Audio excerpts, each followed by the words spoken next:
Shri Venkateswara gold తాకట్టులో ఉన్న మీ బంగారాన్ని విడిపించి కొనబడును.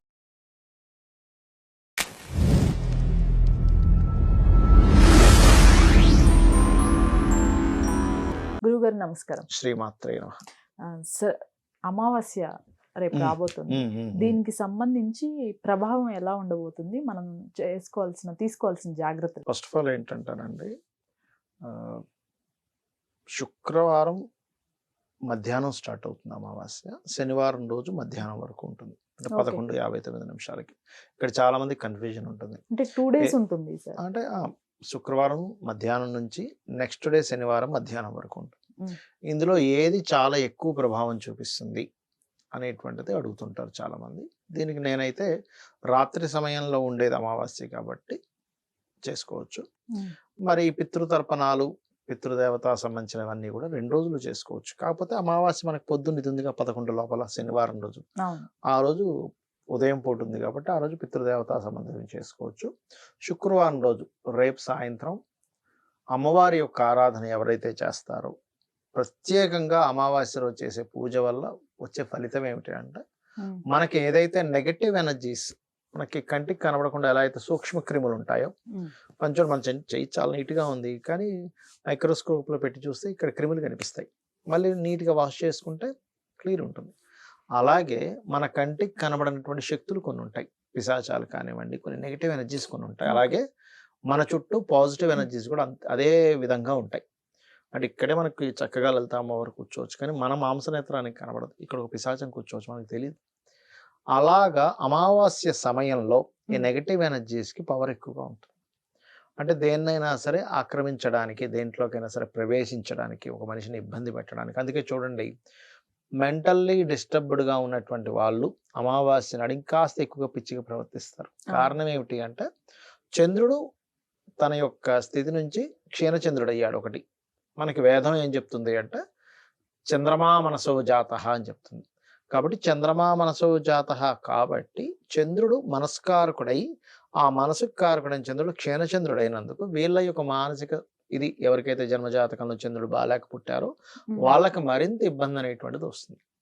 ఈ యొక్క దీంట్లో పర్టికులర్గా ఏంటంటే, వీళ్ళు ఎప్పుడైతే అమ్మవారికి సంబంధించింది చేస్తారో, సాయంత్రం పూట లలిత అమ్మవారికి సంబంధించిన స్తోత్ర పఠనం ఎవరైతే చేస్తారో వాళ్ళకి ఈ ప్రభావం అనేటువంటిది తగ్గుతుంది. దీంతో పాటు మనం స్వయం పాకం ఇస్తూ ఉంటాం, పితృదేవతలకి పితృతర్పణాలు వదులుతూ ఉంటాం. ఇవన్నీ ఏంటంటే, మనం కొన్ని ఎనర్జీస్తో కంట్రోల్ చేయబడతాయి.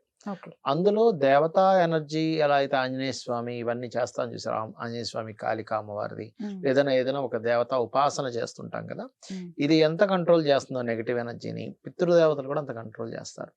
మీకు ఎందుకు ఎవరికైనా చిన్నపిల్లలకి బాగా ఏడుస్తున్నారు, ఏదో నెగిటివ్ ఎనర్జీ ఫామ్ అయినట్టు, ఒక్కసారి మీరు మీ గతించిన వారిని ఒకసారి తలుచుకోండి మనస్ఫూర్తిగా, వాళ్ళు వచ్చి దాన్ని క్లియర్ చేస్తారు.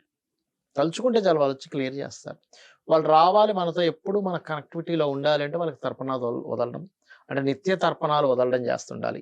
అమావాస్యల సమయంలో మనం ఈ స్వయం పాకం ఇవ్వడము, వాళ్ళకి కొన్ని ప్రత్యేక తిథులు ఉంటుంటాయి, మనకి మహాలయ పక్షాలని ఇట్లా ఉంటుంటాయి కదా, అలాంటి సమయాల్లో వాటికి చేయాల్సినటువంటి కార్యక్రమాలు, విధి విధానాలు చేయడం, అవి గనక చేస్తే ఈక్వల్ టు మనకు దేవతలు ఎలాగైతే మనకు రక్షణను ఇస్తుంటారో, పితృదేవతలు కూడా రక్షణ ఇస్తుంటారు. మనకి శాస్త్రాల్లో దేవతలు కూడా పితృదేవతలకు చేస్తారట, అంటే అంత గొప్పది చూడండి.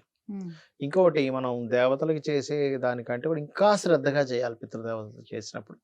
వాళ్ళు అస్సలు మనం ఏమాత్రం ఏదో ఆలోచించుకుంటూ ఏదో దాంట్లో ఉండి మీ శ్రద్ధ కనుక అక్కడ లేకపోతే వెళ్ళిపోతారు వెంటనే. అందుకే మనకు చూడండి, ఇంట్లో ఏదైనా పితృదేవతా కార్యక్రమాలు చేసేటప్పుడు బయట ముగ్గు వేయరు. ఎందుకు వేయరంటే, దేవతలు చూసి ఆ ముగ్గు లేదంటే లోపల పితృకార్యం జరుగుతుందని వాళ్ళు రారనమాట. అందుకే బయట ముగ్గు వేయాలి. ముగ్గు వేయడం అర్థం ఏమిటంటే, ఇంట్లోకి దేవతను ఆహ్వానించడం. ముగ్గు వేయలేదంటే దేవతా కార్యక్రమం కాకుండా పితృదేవతా కార్యక్రమం జరుగుతుందని చెప్పడం. అందుకే మన వాళ్ళు ఖచ్చితంగా ముగ్గు వేయాలి. ముగ్గు వేయడము, గడపకి చక్కగా పసుపు రాయడము, ఇవన్నీ కూడా తోరణాలు కట్టడము, ఇవన్నీ కూడా పార్ట్ ఆఫ్ ఇది. కాకపోతే ఎవరైనా సరే ఎక్కువ ఇబ్బందులు పడుతున్నారంటే వాళ్ళకి ఏమవుతుందంటే, ప్రతి అమావాస్యకి నెగటివ్ ఎనర్జీ వీళ్ళకి ఎక్కువ ఫామ్ అవుతూ ఉంటుంది.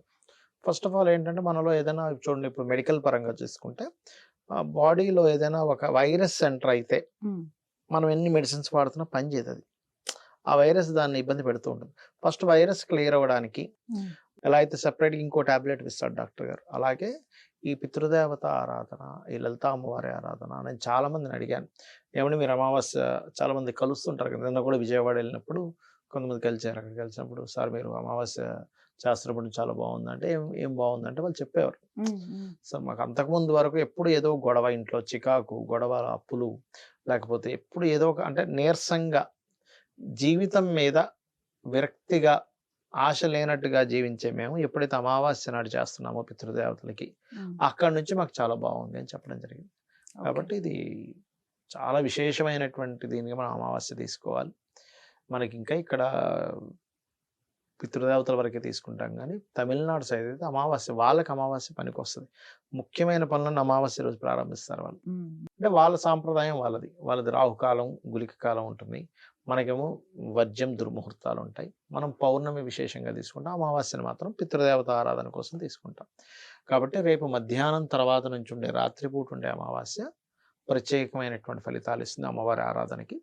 ఎల్లుండి పొద్దున్నప్పుడు 11 లోపల 12 లోపల పితృకార్యాలకు సంబంధించిన ఏమైనా చేయడం అనేటువంటిది మంచిది. రైట్ సార్, ధన్యవాదాలు. శ్రీమాత్రే నమః.